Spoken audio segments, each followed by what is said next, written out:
Finger Lakes region of New York is America's most famous wine region not on the West Coast. Named for their finger-like shape, these 11 lakes were carved out by glaciers during the Ice Age. The vines planted lakeside take advantage of the warm, free-flowing lake breeze, just like an Ithaca co-ed on spring break. However, the Finger Lakes were not always made in the shade. In the late 1940s, men returned home from World War II not just as war heroes, but also as wine snobs. They now preferred the drier European wines to the sweet, less refined native North American grapes that thrived in the Finger Lakes region. Winemakers couldn't compensate for these changing tastes because for the life of them, they could not get the preferred European grapes to grow.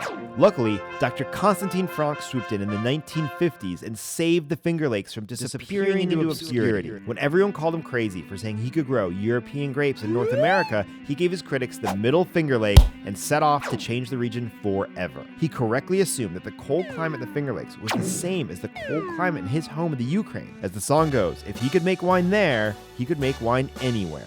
And Dr. Franck made European grapes a part of upstate New York. Much like the Rhine, Riesling is the king grape of the Finger Lakes. They now grow enough Riesling to cover every square inch of Central Park in vines. You can find all kinds of Riesling, from dry, half-dry, sweet, and even ice wines made when grapes are left to freeze on the vines, creating a super sweet, highly concentrated wine. Due to the cool climate, you find white grapes like Chardonnay, Gewürztraminer, and Pinot Gris, but also some red grapes like Cabernet Franc and Pinot Noir. So lose your West Coast bias and get your hands on some wines from the Finger Lakes.